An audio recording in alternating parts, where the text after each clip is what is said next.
Hello everyone, welcome you all. हमारा MSc के अंदर टॉपिक चल रहा था ऑर्गेनो जिंक रिएजेंट, जिसके अंदर हमने इससे पहले दो वीडियो लेक्चर के अंदर डिस्कस किया था इसका इंट्रोडक्शन एंड प्रॉपर्टीज, और साथ में हमने बात की थी इसके प्रिपरेशन मेथड्स की। और आज का ये जो वीडियो लेक्चर है ये हमारा पार्ट थर्ड है, और इस पार्ट थर्ड के अंदर हम बात करने वाले हैं ऑर्गेनो जिंक रिएजेंट के केमिकल रिएक्शंस की। तो आज के इस वीडियो के अंदर हम देखेंगे कौन कौन सी ऐसी केमिकल रिएक्शन है जो कि ऑर्गेनो जिंक रिएजेंट के द्वारा दी जाती है। तो चलिए शुरू करते हैं आज की हमारी वीडियो। और अब हमारा जो पॉइंट आता है ऑर्गेनो जिंक रिएजेंट को लेकर वो है इसकी केमिकल रिएक्शंस। तो हमारी पहली जो केमिकल रिएक्शन है वो है प्रोटोनेशन, या फिर आप इसे बोल सकते हो reaction with compounds containing acidic hydrogen. यानी कि ऑर्गेनो जिंक रिएजेंट की ऐसे कंपाउंड के साथ में रिएक्शन जिसके अंदर आपको एसिडिक हाइड्रोजन देखने को मिलता है। तो यहाँ पर हमें कहा गया है कि जो डाई एल्काइल जिंक कंपाउंड है वो रिएक्शन करेगा ऐसे कंपाउंड के साथ में जिसके अंदर आपको एसिडिक हाइड्रोजन देखने को मिले, तो वो हमें प्रोडक्ट के तौर पर फॉर्मेशन करके देगा हाइड्रोकार्बन का। और इसका जो एग्जांपल है वो आपको यहाँ पर देखने को मिल रहा है। यहाँ पर हमारे पास जो ऑर्गेनो जिंक रिएजेंट है वो क्या कर रहे हैं, यहाँ पर ऐसे कंपाउंड के साथ में रिएक्शन कर रहे हैं जिसके अंदर आपको एसिडिक हाइड्रोजन देखने को मिलता है और हमें प्रोडक्ट के तौर पर देते हैं हाइड्रोकार्बन। तो यहाँ पर ये जो रिएक्शन होती है वो एक एग्जांपल हो जाता है एसिड बेस रिएक्शन का। और यहाँ पर जो डाई एल्काइल जिंक है वो बिहेव कर रहा है एज अ बेस। तो यहाँ पर ये जो डाई एल्काइल जिंक है वो क्या कर रहा है, एज अ बेस बिहेव करता है।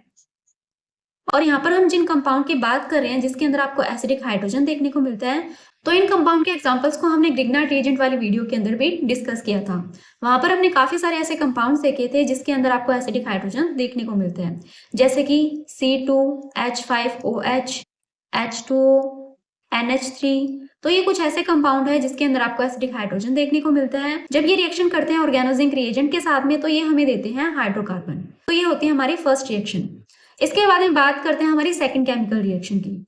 सेकंड जो केमिकल रिएक्शन है वो है reaction with carbon carbon multiple bonds. यहाँ पर कहा गया है कि इन जनरल क्या होता है, जो सिंपल ऑर्गेनो जिंक कंपाउंड होते हैं वो अनरिएक्टिव होते हैं towards alkene and non terminal alkynes.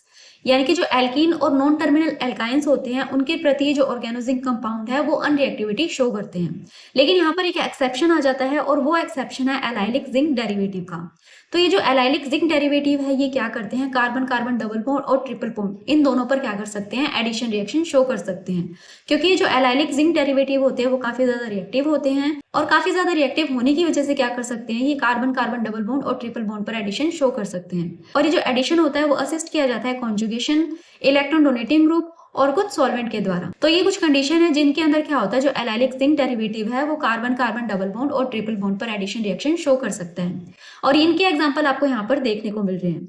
इन दोनों ही एग्जांपल के अंदर क्या हो रहा है, जो ये ट्रिपल बॉन्ड है उसके ऊपर ऑर्गेनो जिंक रिएजेंट जाकर अटैक करता है और बाद में आगे रिएक्शन प्रोसीड होती है और हमें कुछ इस तरीके के कंपाउंड देखने को मिलते हैं। तो ये बात होती है हमारे सेकंड केमिकल रिएक्शन की। इसके बाद में बात करते हैं हमारी थर्ड केमिकल रिएक्शन की, जो कि है एडिशन ऑफ कार्बोनिल कंपाउंड्स। इस केमिकल रिएक्शन के अंदर हमें कुछ पॉइंट्स दिए गए हैं, उन्हें हम देख लेते हैं। तो हमारा जो पहला पॉइंट है वो ये कहता है कि जो डाई एल्काइल जिंक रिएजेंट है वो रिएक्ट कर सकते हैं कार्बोनिल कंपाउंड्स के साथ में। तो यहाँ पर क्या होता है, जो डाई एल्काइल जिंक रिएजेंट है वो काफी इजीली कार्बोनिल कंपाउंड के साथ में रिएक्शन शो कर सकते हैं। और यहाँ पर बोला गया है कि जो लोअर डाई एल्काइल जिंक होते हैं उनकी रिएक्टिविटी काफी ज्यादा होती है as compare to higher di alkyl zinc reagent. यानी कि जो higher di alkyl zinc reagent होते हैं वो लेस रिएक्टिव होते हैं, जबकि जो lower di alkyl zinc reagent होते हैं वो हाईली रिएक्टिव होते हैं। फिर यहाँ पर बोला गया है कि जो एसिटाल्डिहाइड है जब वो रिएक्ट करता है डाईइथाइल जिंक के साथ में तो वो कुछ ही घंटों के अंदर रिएक्शन शो कर देता है। यानी कि डाईइथाइल जिंक और एसिटाल्डिहाइड के अंदर आपको जो रिएक्शन है वो कुछ ही घंटों के अंदर देखने को मिल जाती है। लेकिन अगर हम बात करें एसिटाल्डिहाइड के हायर होमोलोगस की, तो वो क्या करते हैं, डाईइथाइल जिंक के साथ में रिएक्शन करने पर काफी दिनों का टाइम भी ले सकते हैं। तो यहाँ पर ये बात होती है इनकी रिएक्टिविटी को लेकर। फिर बात आती है हमारे थर्ड पॉइंट की। थर्ड पॉइंट के अंदर बोला गया है कि जो एलाइलिक जिंक कंपाउंड होते हैं वो मोर रिएक्टिव होते हैं as compare to simple di alkyl zinc reagent. तो ये बात तो हमने पिछले वाली स्लाइड में भी डिस्कस की थी। जो एलाइलिक जिंक कंपाउंड होते हैं वो काफी ज्यादा रिएक्टिव होते हैं, और काफी ज्यादा रिएक्टिव होने की वजह से क्या कर सकते हैं, डबल बॉन्ड और ट्रिपल बॉन्ड पर रिएक्शन शो कर सकते हैं। फिर बात करते हैं हमारे फोर्थ पॉइंट की। फोर्थ पॉइंट में कहा गया है कि ये जो एडिशन रिएक्शन होती है डाई एल्काइल जिंक कंपाउंड की, ये प्रमोट की जाती है लुईस एसिड मेटल हैलाइड्स के द्वारा।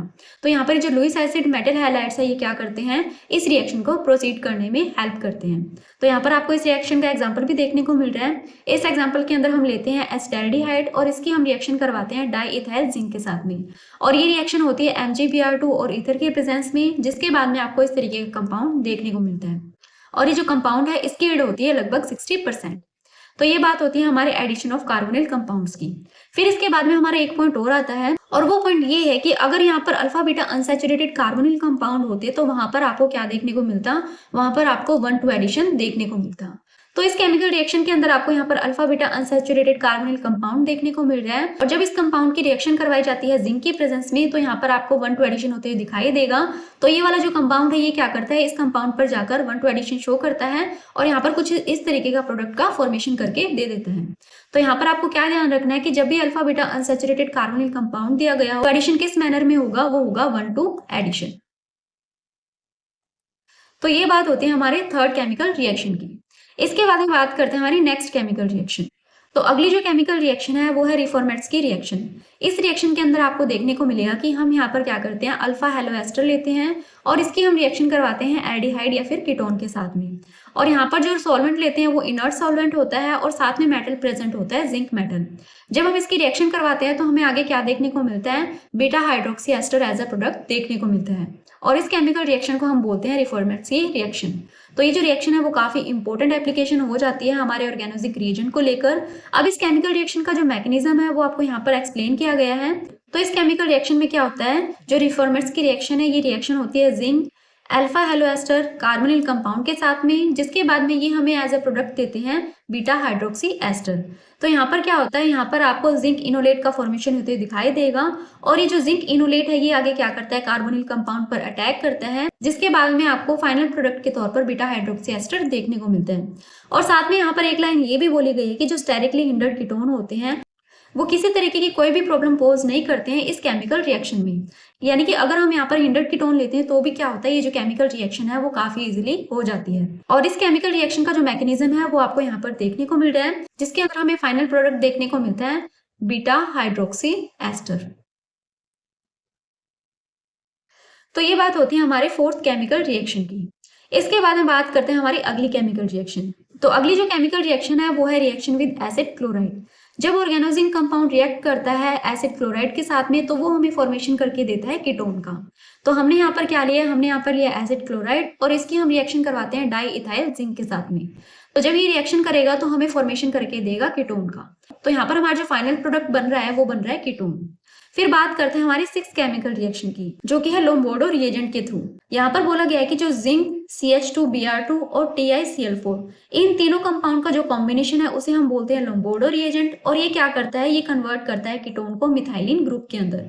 तो यहाँ पर आपको ये केमिकल रिएक्शन देखने को मिल रही है। इसके अंदर हमने क्या कर रखा है, हमने यहाँ पर 3 कंपाउंड ले रखे हैं जो कि है जिंक CH2Br2 और TiCl4।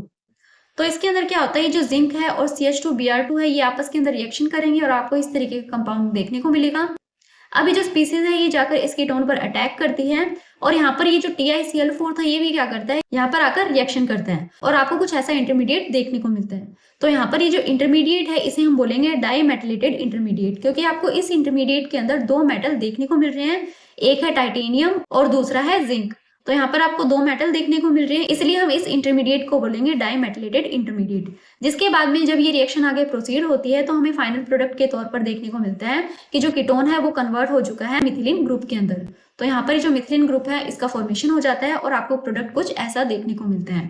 तो ये थी हमारी कुछ केमिकल रिएक्शन ऑर्गेनोजिंग रिएजेंट को लेकर। अभी हमारे कुछ और केमिकल रिएक्शन बचती है, लेकिन हम उन सभी केमिकल रिएक्शन को हमारी नेक्स्ट वीडियो के अंदर डिस्कस करने वाले हैं। तो इस वीडियो के लिए इतना ही। आई होप आपको वीडियो अच्छा लगा होगा। अगर वीडियो अच्छा लगा तो चैनल को सब्सक्राइब करें। इसी के साथ में वीडियो को ज्यादा से ज्यादा शेयर करें और लाइक करें। Thank you.